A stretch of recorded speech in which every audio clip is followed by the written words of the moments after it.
Hi there, dance studio owners, and welcome to the Transform My Dance Studio podcast.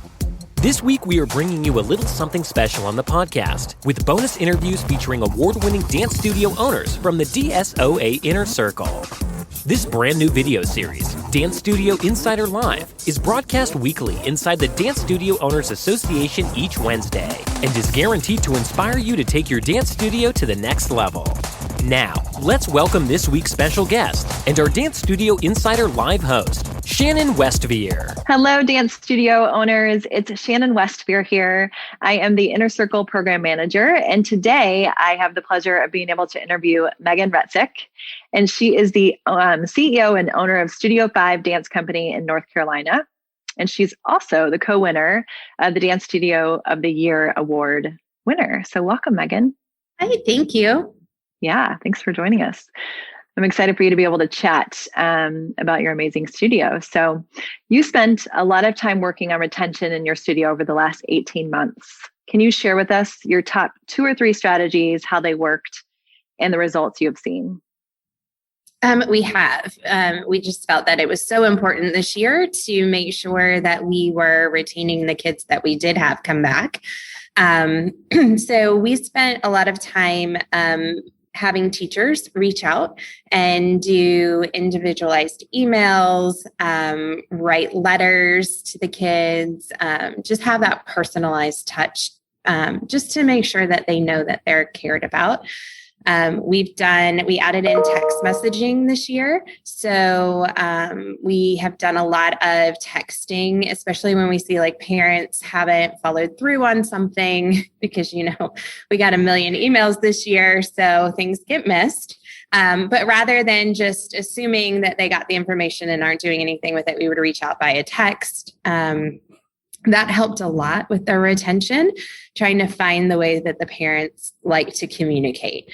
And then doing a lot of email marketing with them, letting them know what we're doing, putting in some fun content of what's happening in class, posting videos every day of things that are happening in class because everybody loves to see their child. And that has just given them that sense of community. Even though our lobby's been closed, they can still feel like they're connected to us and what's going on in the studio. Yeah. Those are a lot of amazing things. Thanks for sharing. Thanks. Yeah. So our retention has been, I think we're up at 60% retained going into next year, and we're still working towards that. We haven't had our recital yet, so we always get that good 20-25% boost that comes in. And we've kept just about everybody that's registered this year, which has been awesome. So lots of growth. Yeah, amazing. Can you tell us a little bit about your new revenue stream of photography and how easy has it been to implement, and what kind of advice you would give to other studio owners who may be hesitant about introducing new revenue streams into their business?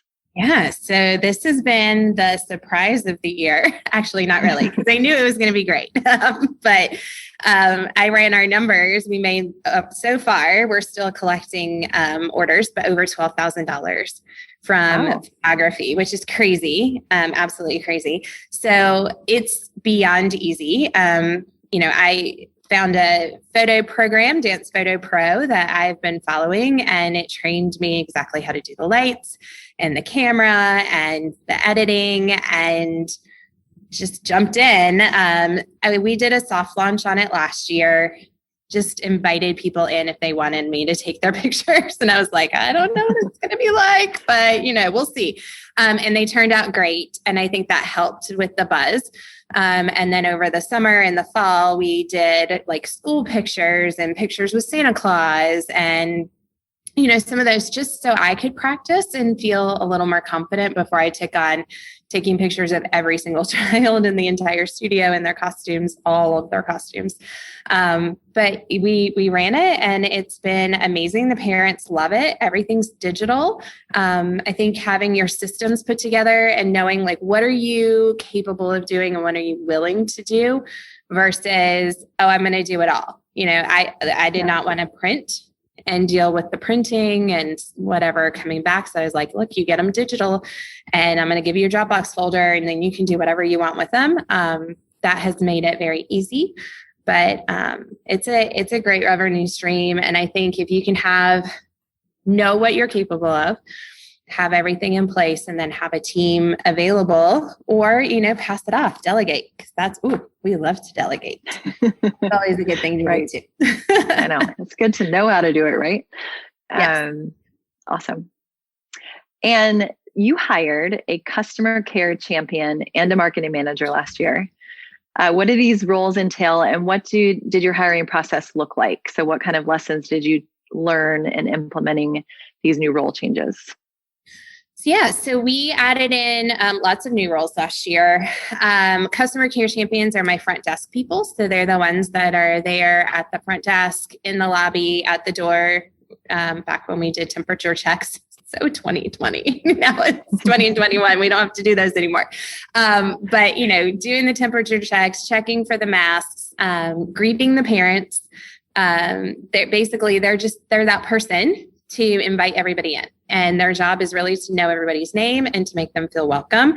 And then to troubleshoot anything that, all the millions of questions that come in right now. I think they all deserve a wine because of recital coming up. They're getting every question under the sun. I have to spoil them in a bit. But then our marketing and enrollment manager, I hired her really just to take on the whole enrollment process. We added so many new kids this year, and the enrollment process was becoming a full-time job. Just, even though we have stuff automated, following up and getting those parents comfortable doing the trials, being there to go through the trial script and greet them was a lot. So that's her job. And then we also added in the marketing piece. So she is marketing out all of the new programs that we have, anything that's happening at the studio. She's in charge of social media, just so it's all very cohesive together. Yeah. And then that leaves my studio director to handle the business side of it. And gives parents a face and a name of somebody that they're like, oh, hey, this is my person. And then once they're ready to onboard, then we hand them off to our studio director who will onboard them. And okay, now here we go. This is who you talk to, and here's your teachers. And we set that whole process. But it's very seamless. And divvies up the work, because what we found was being a studio director can be very overwhelming, as I'm sure everybody knows. And there's a lot that goes on, and the balls get dropped often because you get sucked into one thing and forget about the other. So this was an area that we really felt like we needed. And as far as the hiring process, I'm just very specific in my description that I post. So it says not only what they're going to do, but the type of person I'm looking for. Somebody who's organized, somebody who has this experience, somebody who my favorite line in there is, who enjoys children and loves a controlled chaos environment, because that's what a dance studio is controlled chaos every day. And if you're not that person, then don't apply, because you're not going to be able to handle it. I don't need a grumpy Gus sitting there slamming doors every time there's little squeals and little kids needing lollipops and tap shoes tapping down the hallway. So I think the more specific you can be of who the ideal person is. And then we screen through a questionnaire first, then we do phone interviews, and then we bring people in. And then the final part is giving them a task that I want them to do, so I can see how detailed they are and do they actually do the work that I expect. And that usually weeds it down to those ideal candidates. And we've had great luck with them. They've been great. That's awesome. So many amazing things.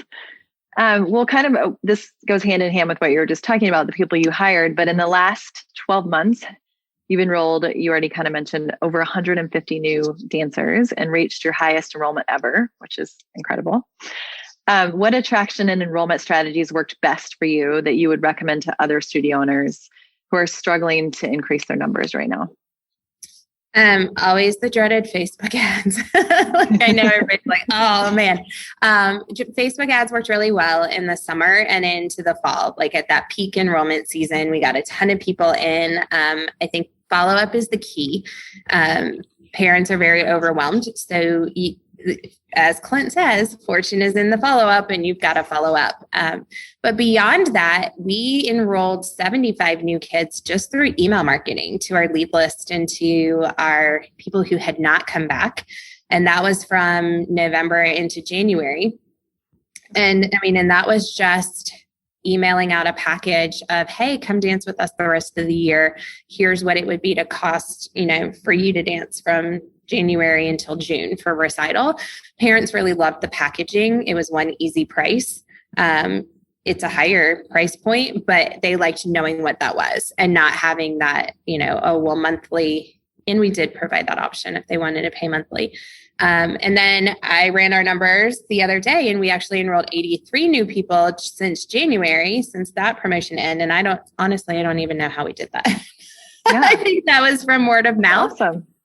We've just been consistent with Facebook ads and word of mouth and getting people in the door, continuing to reach out to those people that maybe haven't come back yet.